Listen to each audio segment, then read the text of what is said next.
There are over 20 elections that will be conducted in North America and in Europe between now and the end of 2020.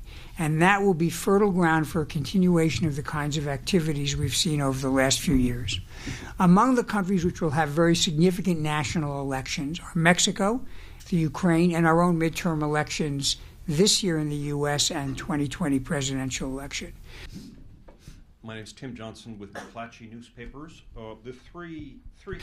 And among the things we've seen in the past and we may expect to see again are probing and perhaps attacks to disrupt or damage our actual election infrastructure, efforts made to get confidential documents and expose them publicly, whether exposed in genuine form or altered form, as a way of altering public opinion. The manipulation of social media to drive certain messages and to disseminate unrest and dissension, and other forms of disrupting the electoral process. Did you have any consultations or discussions with the White House or the European Union before launching? So what this commission is about is taking a bipartisan and transatlantic approach to taking the steps we need to begin to inoculate ourselves against these efforts. And I emphasize the bipartisan and transatlantic nature because this is not about one party benefiting and one party losing.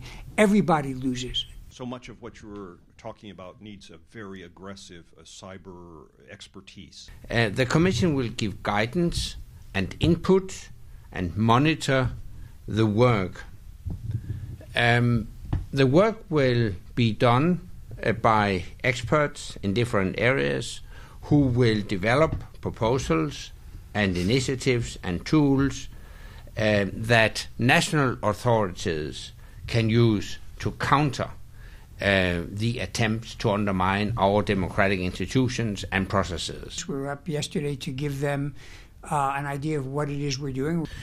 I have no doubt that the Russians, and by the way, also other autocrats, will continue their attempts to destabilize the democratic societies. It's important to stress this is not just about Russia. Of course, the Russian meddling is visible and it's an acute challenge. But I think, and in particular if they succeed in their attempts to destabilize our societies, that might be followed by other autocratic regimes around the world.